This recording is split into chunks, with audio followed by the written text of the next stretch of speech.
آزادی اللہ سبحانہ و تعالیٰ کی بہت بڑی نعمت ہے۔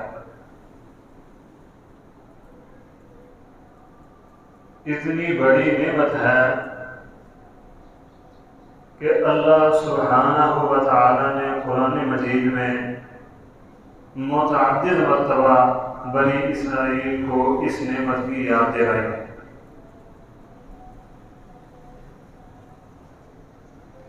پہلے سپارے سورۃ البقرہ میں ہی 3 مرتبہ اللہ تعالیٰ نے بنی اسرائیل کو یہ نعمت یاد دلائی ہے۔ بہت بڑی اللہ سبحانہ و تعالیٰ کی نعمت ہے۔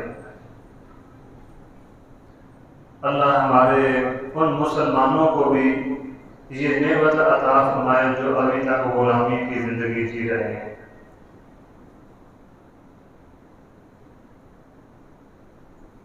جن کو اللہ سبحانہ و تعالیٰ یہ نعمت عطا فرماتے ہیں ان پر پھر کچھ ذمہ داریاں بھی عائد کر دیتے ہیں۔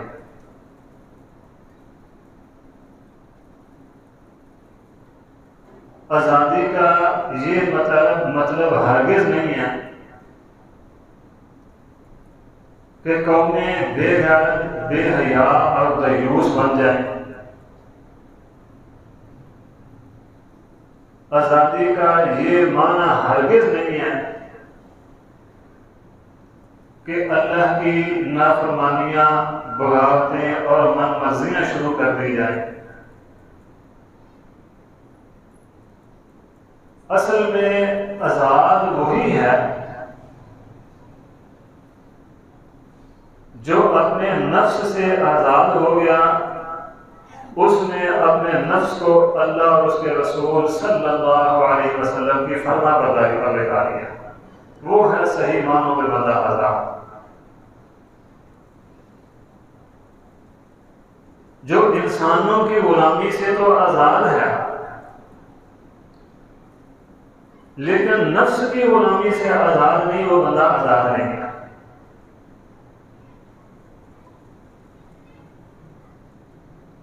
آزاد وہی ہے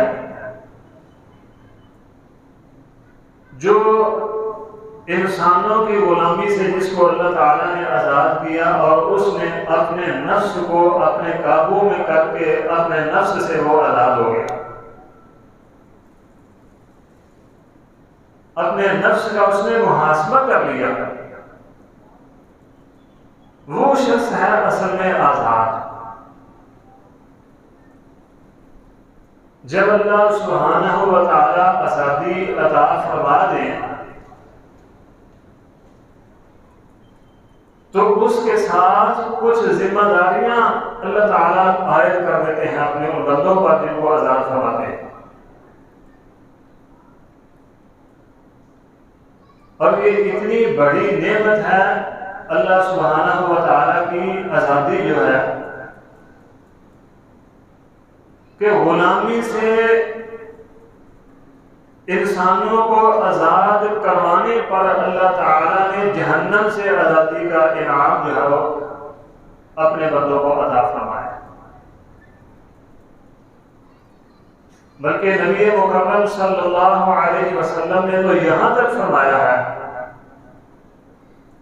کہ جو انسان کسی غلام کے جسم کا جو حصہ آزاد کروائے گا، اللہ آزاد کروانے والے کے اس کے جسم کے اس حصے کو جہنم سے آزاد کر دے گا۔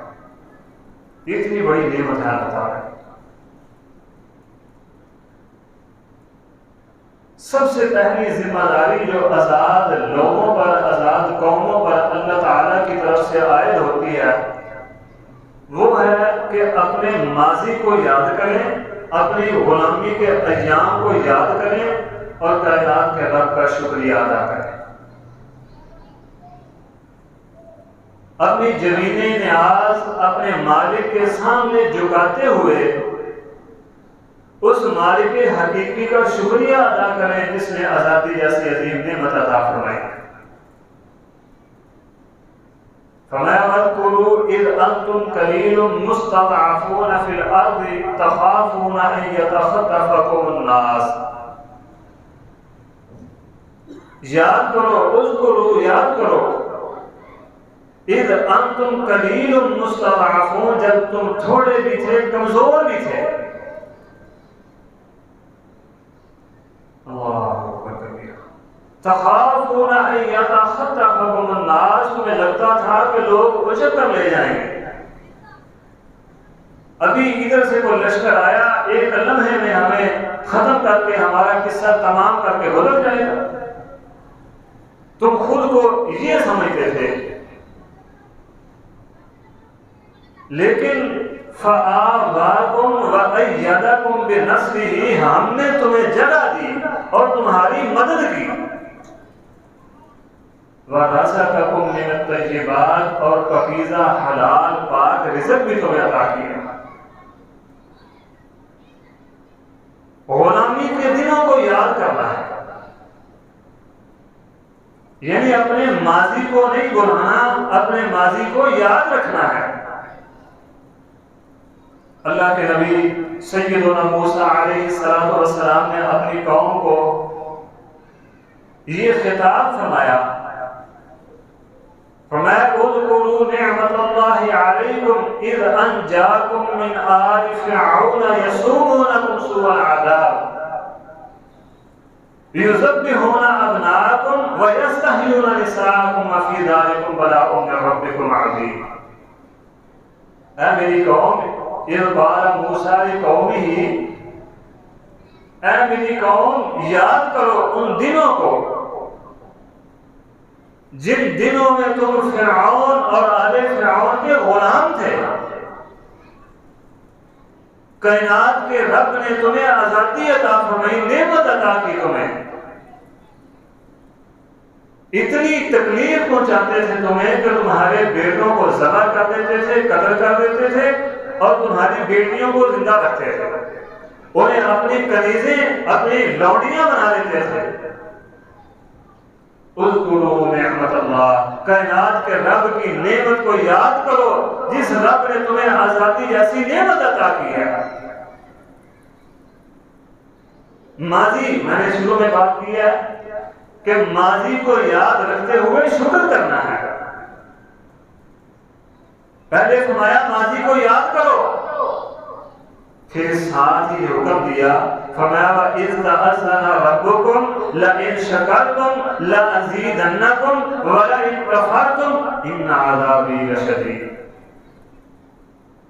ماضی یاد کر کے شکر کرو، کائنات کا رب مستقبل میں اور زیادہ عطا فرمائے گا.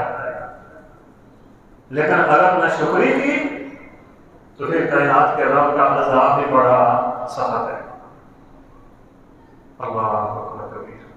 نبی صلی اللہ علیہ وسلم نے وہ 3 بندوں کا ذکر کیا نا، ایک کوڑ کے مرض میں مبتلا تھا، ایک بڑا غریب مفلسی کی زندگی گزار رہا تھا، اور تیسرا سر سے گنجا تھا. کائنات کے رب نے بڑا ہی نوازا، صحتیں بھی عطا فرما دی، دولتیں بھی عطا کر دی. پھر فرشتے کو بھیجا، جاؤ ان کے پاس ذرا ان کا امتحان تو لیں. اپنے ماضی کو یاد کر کے کتنا ہی شکر کرتے ہیں. وہ جو سر سے گنجا تھا، کوڑ کے مرض میں مبتلا تھا، دوسرا جب ان کے پاس اور آئے، آ کر کہنے لگا فرشتہ بھائی مجھے اللہ کے نام پر دو. انسانی شکل میں آیا. ان 3 میں سے 2 نے کہا بھائی ہم تو نہیں دیں گے اللہ کے نام سے. کون اللہ؟ یہ تو ہماری محنتوں کا نتیجہ ہے، ہماری کوششوں کاوشوں کا نتیجہ ہے. ہم تو ایسے سمجھیں جیسے پیدائشی مالدار تھے، امیر تھے. کائنات کے رب نے وہی ماضی والے ایام پھر سے لوٹا دیے. نعمتیں چھن گئی، وہی بیماریاں، وہی مفلسی کے ایام واپس آ گئے. ان 3 میں سے ایک کے پاس گیا تھا کہ اللہ کے نام کا دو. اس نے کہا یہ میرا مال ہے، جتنا تیرا دل کرتا ہے لے جا. اس کہا بھائی سارے لے جا. میں ہاں سارے لے جا. جس رب نے مجھے تب عطا کیا تھا جب میرے پاس کچھ نہیں تھا، آج تو سارا لے جائے گا، وہ رب پھر مجھے عطا کر دے گا. فرشتے نے کہا بھائی میں لینے نہیں آیا، میں دینے آیا ہوں۔ تم ماضی کو یاد رکھ کے کائنات کے رب کا شکر ادا کر رہا ہے، میں رب کا پیغام لے کر آیا ہوں کہ اللہ نے تیرے مال میں اور برکت عطا کر دی ہے۔ ہماری ماضی کو یاد کرتے ہوئے اپنے رب کا شکریہ ادا کرنا ہے۔ ماضی کو وہ قوم کبھی بھی ترقی نہیں کرتی جو اپنے ماضی کو بھول جاتی ہے۔ وہ گھرانہ کبھی بھی کامیاب نہیں ہوتا جو گھرانہ اپنے ماضی کو بھول جاتا ہے اور حال کو یاد رکھ کے بڑا فخر کرتا ہے۔ کائنات کے رب کا شکر زبان سے نہیں نکلتا۔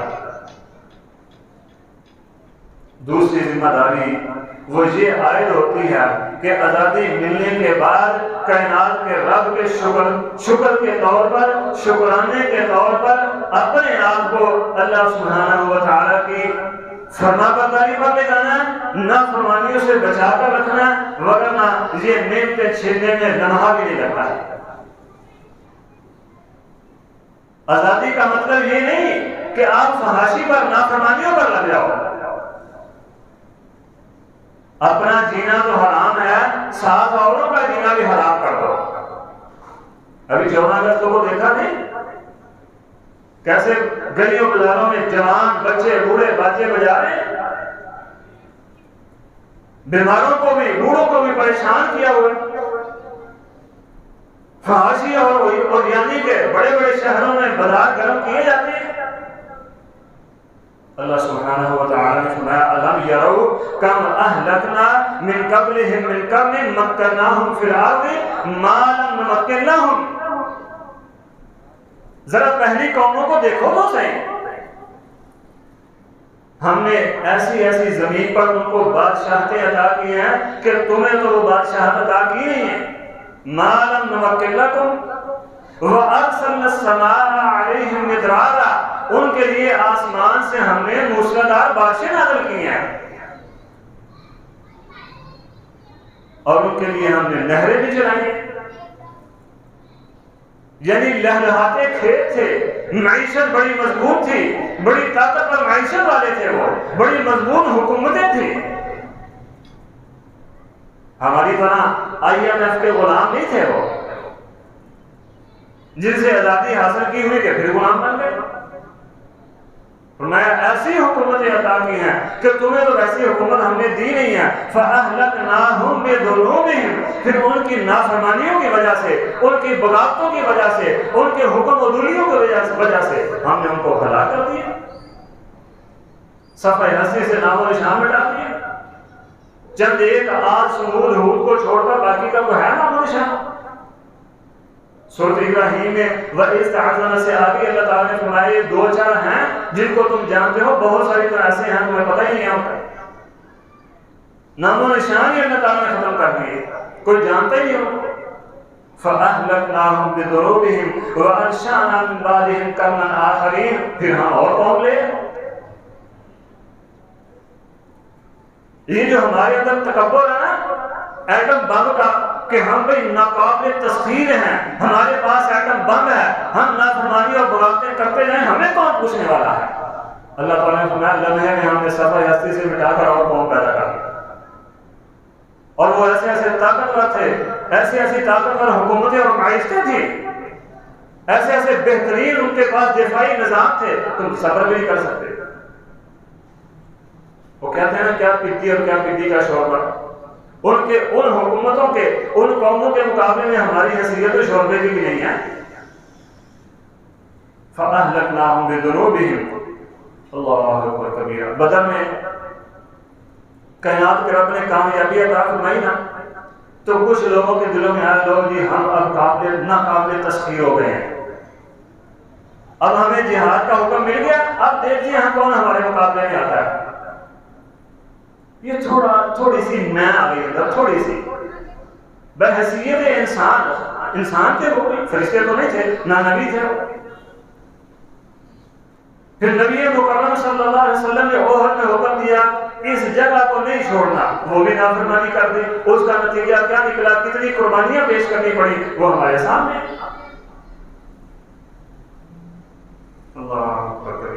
اسی طرح اللہ سبحانہ و تعالی نے فرمایا وَكَأَيٍّ مِّن قَرْيَةٍ أَتَتْ عَنْ أَمْرِ رَبِّهَا وَرُسُلِهِ فَحَاسَبْنَاهَا حِسَابًا شَدِيدًا وَعَذَّبْنَاهَا عَذَابًا نُكْرًا وَكَأَيٍّ مِّن قَرْيَةٍ یہ بستی والے، یہ شہروں والے، أَتَتْ عَنْ أَمْرِ رَبِّهَا وَرُسُلِهِ اللہ اور اس کے رسول کی نافرمانی کی انہوں نے، فَحَاسَبْنَاهَا حِسَابًا شَدِيدًا ہم نے سخت ترین محاسبہ کیا ان کا، وَعَذَّبْنَاهَا عَذَابًا نُكْرًا اور ایسا عذاب نازل کیا جو نہ کبھی سننے میں آیا تھا نہ کبھی دیکھنے میں آیا تھا، یعنی ایسا اللہ اور اس کے رسول کی نافرمانی کی وجہ سے ایسا عذاب ہم نے نازل کیا جو نہ پہلے کبھی کسی نے سنا تھا نہ کسی نے دیکھا تھا کہ ایسا بھی عذاب آ سکتا ہے۔ میرے بھائیو، یہ نعمتیں چھیننے میں لمحے کی دیری نہیں لگتی، لمحے کی دیری۔ ضرب اللہ مثلا قریۃ کانت آمنۃ مطمئنۃ یاتیھا رزقھا رغدا من کل مکان فکفرت بانعم اللہ۔ فرمایا اے نبی ان کو بتائیں، مثال دیں ان کو ایسی بستیوں کی۔ ضرب اللہ مثلا قریۃ کانت آمنۃ مطمئنۃ یاتیھا رزقھا، بڑے اطمینان سے بہترین آزادی کائنات کے رب نے دی، مطمئن زندگی گزار رہے تھے، ہر جگہ سے ان کے لیے رزق آ رہا تھا، لیکن کیا ہوا؟ فکفرت، انہوں نے ناشکری کر دی، نافرمانی کر دی اللہ کی اس نعمت کی، آزادی جیسی نعمت کی، فراوانی کی، بہترین معیشت کی ناشکری کی۔ فکفرت بانعم اللہ فاذاقها اللہ لباس الجوع والخوف، ہم نے بھوک، پیاس اور خوف کا لباس پہنا دیا ان کو۔ کدھر گئے وہ ایٹم بم؟ کدھر گئی وہ مضمون معیشتیں؟ فرمایا وہی بھوکے ننگے کر دیا ہم نے پھر، اور دشمن کا خوف مسلط کر دیا۔ آزادی کا مطلب یہ نہیں کہ کائنات کے رب اور اس کے بھیجے ہوئے رسول کی نافرمانیاں کی جائیں، آزادی کا مطلب یہ ہے کہ اللہ اور اس کے رسول صلی اللہ علیہ وسلم کی فرما برداریاں کی جائیں، اطاعت کی جائے، سر تسلیم خم کیا جائے۔ اللہ نے نبی صلی اللہ علیہ وسلم کے لیے قرآن مجید میں دو الفاظ ذکر فرمائے ہیں، اتباع اور اطاعت کے، یعنی قدم پر قدم رکھ کر چلنا ہے اور پیچھے پیچھے چلنا ہے، نقشے قدم پر اور پیچھے پیچھے چلنا ہے۔ جب ایسا کرو گے کائنات کا رب لئن شکرتم لازیدنکم، پھر اور نعمتیں عطا فرما دے گا۔ تیسری ذمہ داری جو عائد ہوتی ہے وہ ہے کتاب اللہ کا قانون نافذ کرنا۔ اللہ رب العزت کا بھیجا ہوا قانون اسے نافذ کیا جائے، نہ کہ اپنی من مرضی کے قانون اور اغیار کے قانون کا نفاذ ہو۔ اللہ رب العزت نے قرآن مجید میں فرمایا الذین اذ مکناہم فی الارض اقاموا الصلاۃ وآتوا الزکاۃ وامروا بالمعروف ونہوا عن المنکر، یہ ایمان والے وہ ہیں، وہ لوگ ہیں، یہ عظیم نفوس قدسیہ، وہ عظیم نفوس قدسیہ ہیں کہ جب کائنات کا رب اذ مکناہم فی الارض زمین میں کہیں بادشاہت ادا کرتا ہے، زمین میں کہیں حکومت ادا کرتا ہے تو کیا کرتے ہیں؟ اقاموا الصلاۃ، نماز قائم کرتے ہیں۔ اللہ، ہمیں بھی کائنات کے رب نے آزادی دی ہوئی ہے، کتنے ہم میں سے نمازی ہیں؟ اگر آپ نے اپنے گریبانوں میں جھانک کے دیکھے تھے، مجھ سمیت، میرے اپنوں سمیت جھانک کر دیکھ لیں، کسی کو کہنے کی ضرورت نہیں ابھی تو بے نماز ہے، تو کہنے سے پہلے میں اپنے اندر کیوں نہ جھانکوں کہ میں کیا؟ اقاموا الصلاۃ وآتوا الزکاۃ، نماز قائم کرتے ہیں، زکوٰۃ ادا کرتے ہیں، امروا بالمعروف، نیکی کا حکم دیتے ہیں، ونہوا عن المنکر، برائی سے منع کرتے ہیں۔ یہ آخری دو کام کتنے کو ہم میں سے کرتے ہیں؟ ہم کہتے ہیں بس مولویوں کا کام ہے، نہیں بس ذمہ داریوں کی حفاظت کرنا، نہیں بھائی، امروا بالمعروف، امر بالمعروف اور نہی عن المنکر، یہ میری بھی ذمہ داری ہے، یہ آپ کی بھی ذمہ داری ہے، یہ پڑھے لکھوں کی بھی ذمہ داری ہے، یہ ان پڑھ کی بھی ذمہ داری ہے کہ وہ سیکھ کے آگے لوگوں کو بتائیں۔ اللہ اکبر کبیرہ۔ اور اللہ تعالی نے فرمایا وَمَن لَّمْ يَحْكُم بِمَا أَنزَلَ اللَّهُ فَأُولَٰئِكَ هُمُ الْكَافِرُونَ، جو کتاب اللہ کے علاوہ کسی اور قانون کو اپنے حکومت میں نافذ کرتے ہیں، اپنی سلطنتوں میں نافذ کرتے ہیں، کتاب اللہ کو چھوڑ کر اپنے فیصلے کہیں اور سے جا کر کرواتے ہیں، اولئک هم الکافرون، وہ کافر ہیں۔ ومن لم يحكم بما انزل اللہ، جو کتاب اللہ کو چھوڑ کر کہیں اور سے جا کر فیصلے کرواتے ہیں، اولئک هم الفاسقون، وہ فاسق ہیں۔ ومن لم يحكم بما انزل اللہ فاولئک هم الظالمون، جن کو اللہ اور اس کے رسول کا قانون پسند نہیں وہ ظالم ہیں۔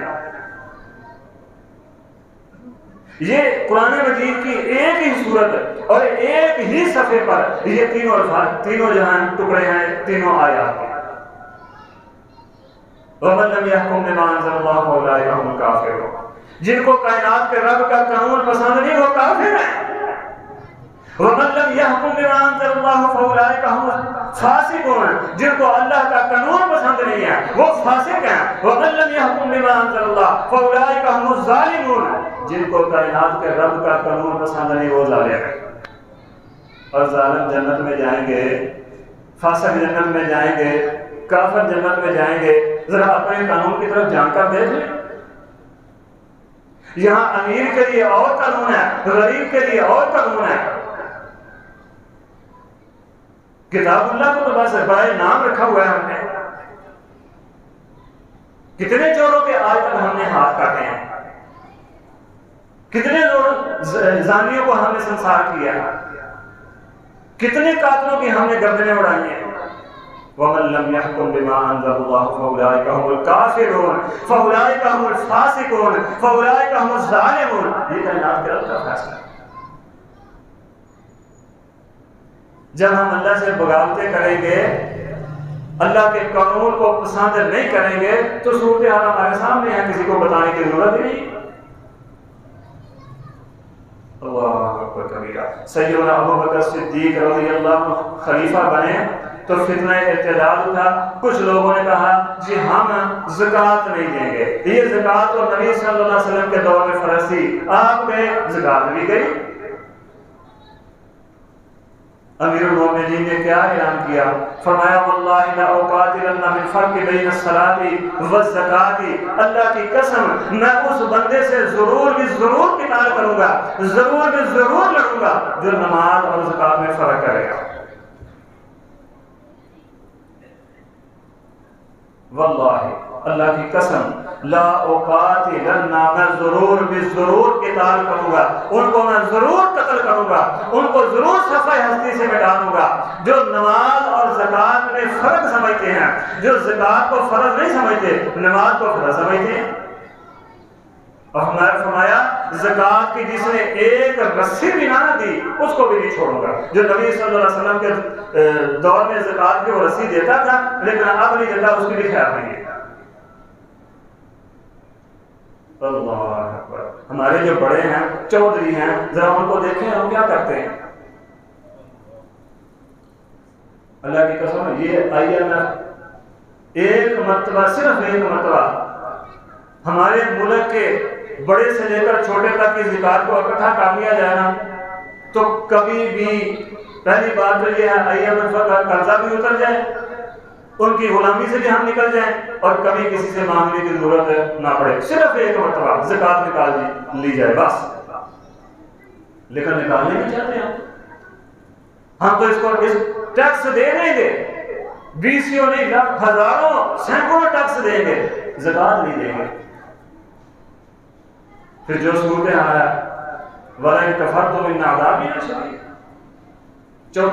چوتھی ذمہ داری ہے آزادی ملنے کے بعد آزادی کے اصل مقصد کو سامنے رکھا جائے، آزادی کے وقت جو نظریہ اختیار کیا گیا تھا اس کو نہ بلایا جائے۔ اور نظریہ پاکستان اللہ تعالیٰ کے فضل و کرم سے لا الہ الا اللہ کا ایسا چشمہ ہے جس کے حصول کے لیے سینکڑوں نہیں لاکھوں قربانیاں پیش کی گئی تھی۔ نظریہ پاکستان سے انحراف اصل میں شہداء کی قربانیوں سے انحراف ہے۔ اور یاد رکھیں وہ زمین کبھی بھی سرسبز اور شاداب نہیں ہوتی جو شہداء کے خون کو قبول نہیں کرتی۔ جو زمین شہداء کے خون سے سیراب نہیں ہوتی وہ کبھی بھی سرسبز اور شاداب نہیں ہوتی، اور وہ قومیں بھی کبھی بھی ترقی نہیں پاتی جو قومیں شہداء کی قربانیوں کو اور جہاد کو بلا دیتی ہیں، منحرف ہو جاتی ہیں۔ وہ قومیں بھی کائنات کے رب ان قوموں کو بھی کبھی جو ہے وہ ترقی نہیں دیتے۔ پھر اغیار کی تہذیبوں کو جب کائنات کا رب آزادی عطا فرما دے، اغیار کی تہذیبوں کو بھی چھوڑنا ہے۔ آزادی کے بعد تہذیبیں وہی پھر کافروں جیسی غلاموں جن کے غلام تھے ان کی تہذیب اپنانی ہے، تو پھر آزادی کا بھی کیا فائدہ؟ اٹھنا بیٹھنا، ملنا جلنا، غمی خوشی، لباس، وضاقتہ، نظام سیاست، معیشت، یہ سارے کے سارے معاملات قانون وہی اغیار والا، تو پھر آزادی کس بات کی چاہتے ہو؟ رسول اللہ صلی اللہ علیہ وسلم نے اپنی امت کو اغیار کی تہذیبوں سے یہاں تک دور رکھا ہے کہ یہودیوں کے ساتھ مل کر عاشورہ کا روزہ رکھنا بھی پسند نہیں کیا۔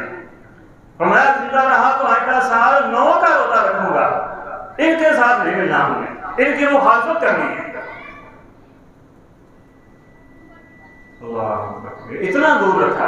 پھر فرمایا نبی صلی اللہ علیہ وسلم نے من تشبہ بقوم فہو منہم، جو جس قوم کی مشابہت اختیار کرے گا، جو جس قوم کی تہذیب کو اپنائے گا وہ انہی میں سے، ہمارے ساتھ اس کا کوئی تعلق نہیں۔ ہماری تہذیب کیا تھی، ہماری ثقافت کیا تھی، اور ہم نے کیا اختیار کیا ہوا ہے، اپنے اپنے گریبانوں میں جان کر لیں، پھر ایسی آزادی کا کیا فائدہ؟ جب تہذیب و ثقافت وہی اللہ کے دشمن، اللہ کے باغیوں کی اختیار کرنی ہے۔ بھئی اسلام کی اپنی تہذیب ہے، مسلمانوں کی اپنی تہذیب و ثقافت ہے، وہ اختیار کرے۔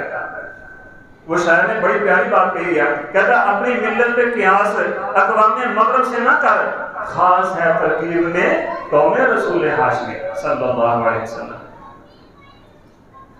اپنی تہذیب اختیار کریں، اپنی ثقافت، اپنا اٹھنا بیٹھنا، اپنی وضاقتہ، اپنا لباس، اپنی سیاست، اپنی معیشت، اپنے قانون، یہ سارے اپنے اختیار کریں۔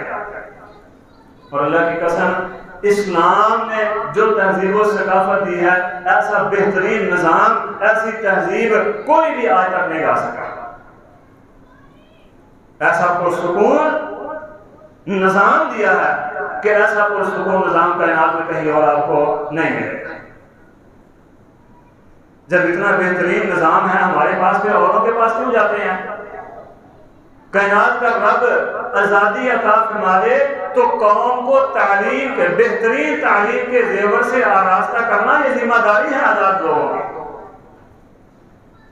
اس لیے کہ ہمیشہ وہی قومیں دنیا پر حکومت کرتی رہی ہیں جن کی تعلیم بہتر تھی،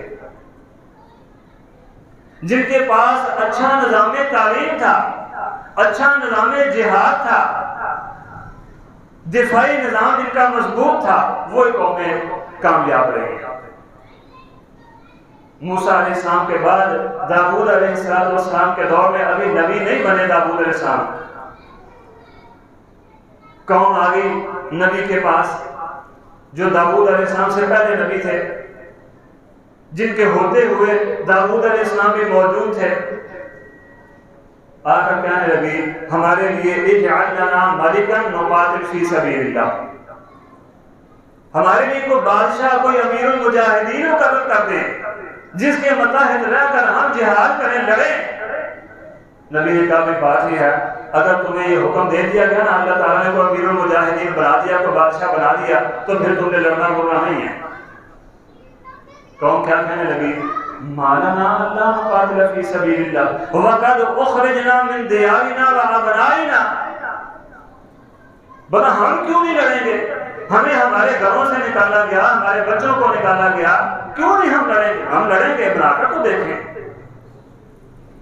پھر اللہ تعالیٰ کے حکم سے نبی نے حکم دیا کہ بھئی بات یہ ہے، تمہارے لیے اب امیر المجاہدین مقرر کر دیا گیا۔ قال لهم، اللہ تعالیٰ نے تمہارے لیے ان اللہ قد بعث لکم طالوت ملکا، طالوت کو تمہارے لیے امیر المجاہدین مقرر کر دیا، تمہارے لیے بادشاہ بنا دیا۔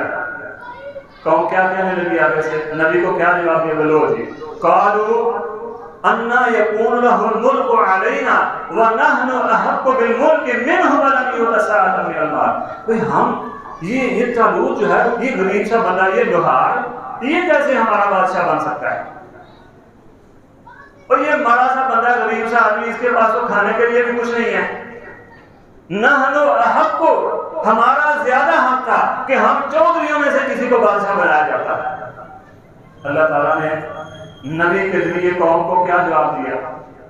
اللہ اکبر، بڑا بہترین جواب، بڑا بہترین جواب فرمایا، اے نبی کو بتا دیجئے اللہ تعالیٰ نے استفاہ علیکم، ان اللہ استفاہ علیکم وزادہ بسطۃ فی العلم والجسم۔ اللہ اکبر، کائنات کے رب نے طالوت کو امیر المجاہدین اس لیے مقرر فرمایا ہے، تمہارا بادشاہ اس لیے بنایا ہے کہ اس کے پاس علم ہے، یہ پڑھنا لکھنا جانتا ہے، یہ تم سب میں سے چودھری تم ہو، مال تمہارے پاس زیادہ ہے، لیکن کائنات کے رب کا جو نظام ہے اس نظام میں مال والے بادشاہ بنتے نہیں ہیں۔ ہمیں آ کر وہ 500 روپیہ دینا، ہم کہتے ہیں ٹھیک ہے بھی ووٹ تیرا ہی ہے، ہم خود چل کے جاتے ہیں، بھئی ہماری گلی بنا دو، بازار بنا دو، سیوریج ڈال دو، ووٹ تمہارا۔ وہ 4 روپے لگا کر بازار بنا دیتا ہے، اس 4 روپے میں سے 4 کروڑ کے بعد وہ کما دیتا ہے، ہم سال کے بعد پھر ویسے کے ویسے۔ بھئی فلاں پارٹی کو ووٹ دو، کیوں بھئی اس کو کیوں ووٹ دے؟ اس لیے کہ انہوں نے سڑکیں بنا دی ہیں۔ فلاں پارٹی کو ووٹ دو، کیوں بھئی انہوں نے سیوریج ڈال دیے ہیں۔ نبی صلی اللہ علیہ وسلم نے کتنی جو ہے نا سڑکیں بنائی تھی، کتنے سیوریج ڈالے تھے، آپ نے حکومت نہیں کی۔ یہ ہے کائنات کے رب نے بتایا کہ حکومت کرنے کے لائق کون ہے۔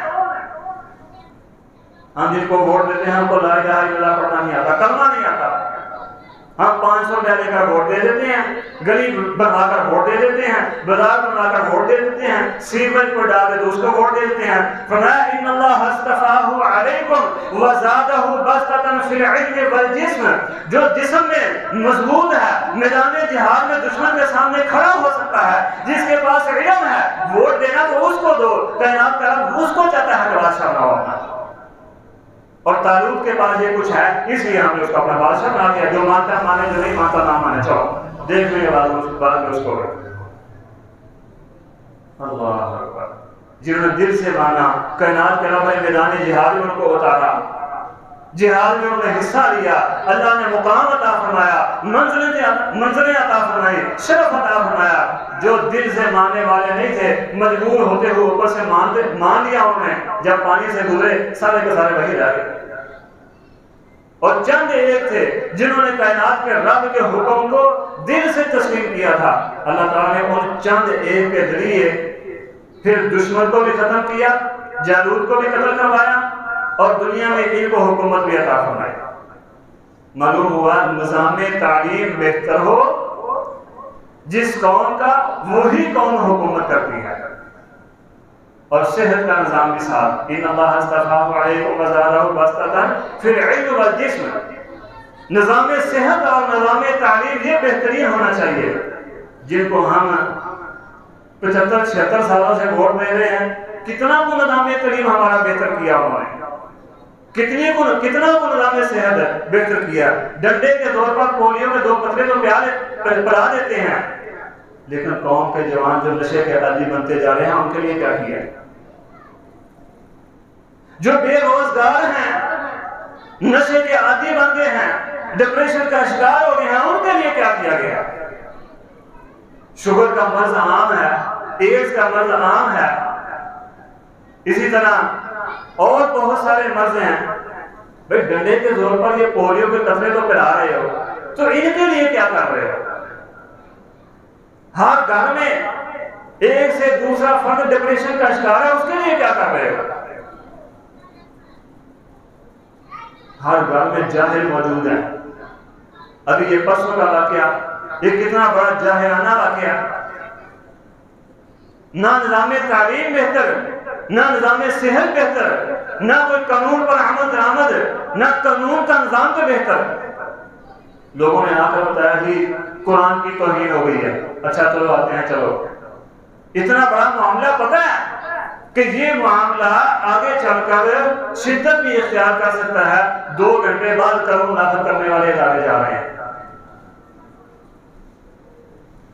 پہلے جب پہنچ گئے ہیں جو مجرم ہیں ان کو گرفتاری کوئی نہیں ہے، ان کو خود بچایا جا رہا ہے۔ اور اللہ کے بندو تمہارا کام ہے قانون نافذ کرنے والا، قانون نافذ کرنا کروانا۔ تمہیں تو چاہیے تھا فوراً پہنچ دے تاکہ یہ جو فتنہ کھڑا ہونا ہے یہ فتنہ نہ بنے۔ 2 گھنٹے لیٹ جا رہے ہیں، پھر جو مجرم ہیں ان کو بھی نہیں پکڑ رہے، ان کو بھی بگا رہے ہیں بھائی تم چلے جاؤ ہم دیکھ لیں گے۔ اس معاملے پرسوں والے جڑا والا کا واقعہ ہے، لوگ دو حصوں میں تقسیم ہیں۔ ایک تو کلی طور پر عیسائیوں کو مجرم قرار دے رہے ہیں، وہ ان کو پکڑو، ان کو لٹکاؤ، یہ کر دو وہ کر دو۔ دوسرے اپنے مسلمانوں کو کوس رہے ہیں جو مسلمانوں نے اوپر سے رد عمل کا اظہار کیا۔ میں سمجھتا ہوں دونوں غلط ہیں۔ اصل میں جتنے بھی اس جرم کے مجرم ہیں سب کو سزا ملنی چاہیے۔ سب سے پہلے جو توہین کرنے والے ہیں ان کو، پھر جتنے بھی قانون نافذ کرنے والے ادارے میں بیٹھے مجرم ہیں جنہوں نے بربدل کارروائی نہیں کی ان کو بھی دیں۔ پھر بعد میں جو مسلمان ہیں، نبی صلی اللہ علیہ وسلم نے، اسلام نے قطعاً اجازت نہیں دی کہ آپ قانون اپنے ہاتھ میں لے لیں۔ اگر کہیں توہین کا واقعہ ہوتا ہے تو میری یا آپ کی ذمہ داری نہیں ہے وہاں قانون نافذ کریں، اس کو معاملے کو اپنے ہاتھ میں لے لیں۔ یہ قانون نافذ کرنے والے اداروں کی ذمہ داری ہے۔ اگر وہاں تک خبر نہیں پہنچ سکی، ذمہ داران تک اس معاملے کی کوئی بھی معاملہ ہے اس کی خبر نہیں پہنچ سکی، تو ہماری ذمہ داری صرف اتنی ہے کہ ان تک خبر پہنچا دیں بھئی یہ معاملہ ہو گیا۔ آگے وہ کچھ کریں نہ کریں، کائنات کے رب کے ہاں وہ جواب دے۔ اور اس سارے معاملے کی بنیادی وجہ جہالت ہے۔ دین سے بھی جہالت، دین کے علم سے بھی جہالت، اور دنیا کے علم سے بھی جہالت۔ اور اللہ تعالیٰ کے ہاں وہ قومیں بادشاہت کرتی ہیں، حکومتیں کرتی ہیں جو قومیں علم میں بہترین ہوتی ہیں، جن کا نظام تعلیم اچھا ہوتا ہے، جن کا نظام صحت اچھا ہوتا ہے، جن کا دفاعی نظام اچھا ہوتا ہے۔ اللہ سبحانہ و تعالیٰ سے دعا ہے کہ اللہ یہ ذمہ داریاں آزادی کے بعد جو ہمارے اوپر جتنی بھی ذمہ داریاں عائد ہوتی ہیں ان ذمہ داریوں کو احسن انداز سے نبھانے کی توفیق عطا فرمائے۔ اقول قولی ھذا واستغفر اللہ لی ولکم ولسائر المسلمین واستغفروہ انہ ھو الغفور الرحیم۔